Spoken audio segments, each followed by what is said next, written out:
ಮಲ್ಲಪ್ಪ, ಯಾಕೆ? ಏನಾಗಿದೆ? ಹೀಗ್ಯಾಕೆ ಕೂತಿದ್ದೀಯಾ? ಮಲ್ಲಪ್ಪ, ನಾನು ಹೊಲದಲ್ಲಿ ತರಕಾರಿ ಬೆಳೆದು ತುಂಬಾ ನಷ್ಟಕ್ಕೀಡಾಗಿದ್ದೀನಿ. ಇದಕ್ಕೆ ಬೀಜ, ಗೊಬ್ಬರ, ಕಳೆ, ಕೀಟನಾಶಕ, ಸಾಕಷ್ಟು ನೀರು ಹಾಯಿಸಿದೆ.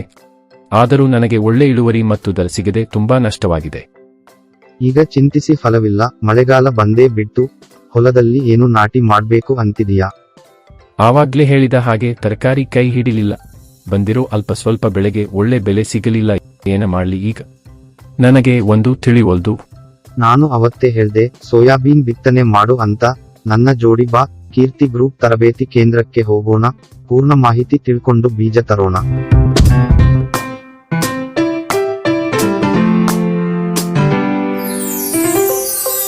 ನಮಸ್ಕಾರಗಳು, ಬನ್ನಿ ನಾನು ನಿಮಗೆ ಏನು ಸಹಾಯ ಮಾಡಲಿ? ಸೋಯಾಬೀನ್ ಬೆಳೆಯ ಬಗ್ಗೆ ನನಗೆ ಮಾಹಿತಿ ಕೊಡಿ ಸರ್.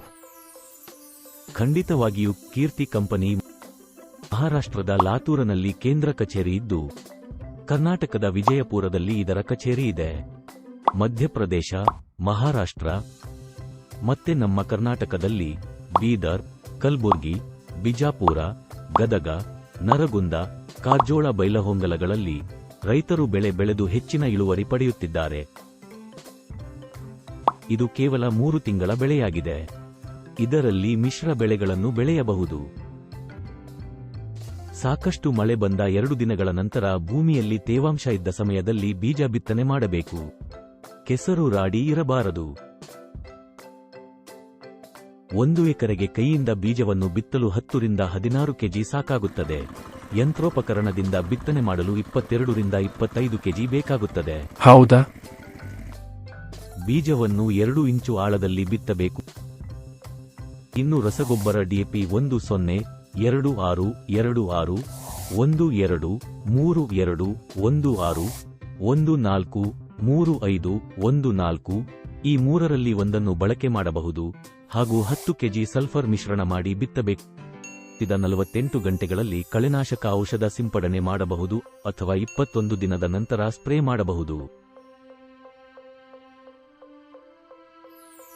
30 ದಿನಗಳ ನಂತರ ಮೈಕ್ರೋ ನ್ಯೂಟ್ರಿಯನ್ಸ್ 19, 19, 19 ಔಷಧಿಗಳನ್ನು ಸಿಂಪಡಣೆ ಮಾಡುವುದರಿಂದ ಬೆಳೆ ಬೇಗ ಬೆಳೆಯಲು ಉತ್ತೇಜನ ಕೊಡುತ್ತದೆ.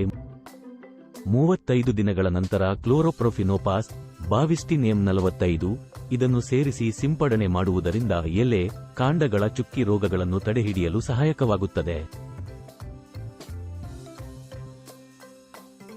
50 ರಿಂದ 60 ದಿನಗಳ ನಂತರ ಇಮಾಮೆಥಿನ್ ಬೆಂಜೆಟ್ 10-5%, 0.520, 0.32 ಗಾತ್ರದ ಪ್ರಮಾಣದ M45 ಸೇರಿಸಿ ಸಿಂಪಡಣೆ ಮಾಡುವುದರಿಂದ ಕಾಳುಗಳು ದಪ್ಪವಾಗಿ ಸಮೃದ್ಧವಾಗಿ ಬೆಳೆಯುತ್ತವೆ. ವಾತಾವರಣದಲ್ಲಿ ಏರುಪೇರಾದಾಗ ಕೀಟಗಳು ಕಂಡುಬಂದರೆ ಕೊರೋಜನ್, ಇಮಾಮೆಥಿನ್, ಬೆಂಜೆಟ್, ಟ್ರಂಚರ್, ಸಲ್ಫರ್ ಔಷಧಿಗಳನ್ನು ಸಿಂಪಡಣೆ ಮಾಡಬಹುದು. ಒಮ್ಮೆ ಕಟಾವಾದ ನಂತರ ನೇರವಾಗಿ ಕಂಪನಿಗೆ ಮಾರಾಟ ಮಾಡಬಹುದು. ಹಾಗಾಗಿ ಮಧ್ಯವರ್ತಿಗಳಿಗೆ ಹೋಗುವ ಕಮಿಷನ್ ಕೊಡುವುದು ತಪ್ಪುತ್ತದೆ. ಒಳ್ಳೆ ಗುಣಮಟ್ಟದ ಬೆಳೆ ಹಾಗೂ ಅಷ್ಟೇ ಉತ್ತಮ ಬೆಲೆ ಎರಡಕ್ಕೂ ಈ ಕಂಪನಿ ಬೆಂಬಲ ಕೊಡುತ್ತಾರೆ. ಮಲ್ಲಪ್ಪ, ನಾನು ನಿನ್ನ ನೋಡಿ ಮೊದಲೇ ಕಲಿಬೇಕಿತ್ತು. ಅದೆಲ್ಲ ಸರಿ, ಆದರೆ ಕಂಪನಿ ಸರಿಯಾದ ಸಮಯಕ್ಕೆ ಹಣ ಕೊಡುತ್ತಾ? ನಂಬಿಕೆ ಮಟ್ಟಿಗೆ ಕೇಳೋದೇ ಬೇಡ. ಕೀರ್ತಿ ಗ್ರೂಪ್ 1970 ರಿಂದ ಮಹಾರಾಷ್ಟ್ರದಲ್ಲಿ ಮತ್ತೆ ಕಳೆದ 12 ವರ್ಷಗಳಿಂದ ಕರ್ನಾಟಕದ ವಿಜಯಪುರದಲ್ಲಿ ಹಾಗೂ ಕಾರಜೋಳದಲ್ಲಿ ಫ್ಯಾಕ್ಟರಿ ನಡೆಸ್ತಾ ಇದೆ.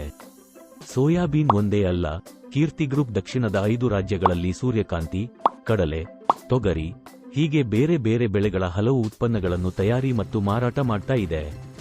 ಇನ್ನು ನಮ್ಮ ಬೆಳೆಯನ್ನು ನೇರವಾಗಿ ಕಂಪನಿ ಖರೀದಿ ಮಾಡೋದಲ್ಲದೆ ಫ್ಯಾಕ್ಟರಿಯಲ್ಲಿ ಕ್ವಾಲಿಟಿ ಚೆಕ್ ಮಾಡಿ ಮರುದಿನವೇ ನೇರವಾಗಿ ನಮ್ಮ ಬ್ಯಾಂಕ್ ಖಾತೆಗೆ ಹಣವನ್ನು ವರ್ಗಾವಣೆ ಮಾಡುತ್ತಾರೆ. ಇಷ್ಟಾದರೆ ಬೇರೇನ್ ಬೇಕು ಹೇಳು?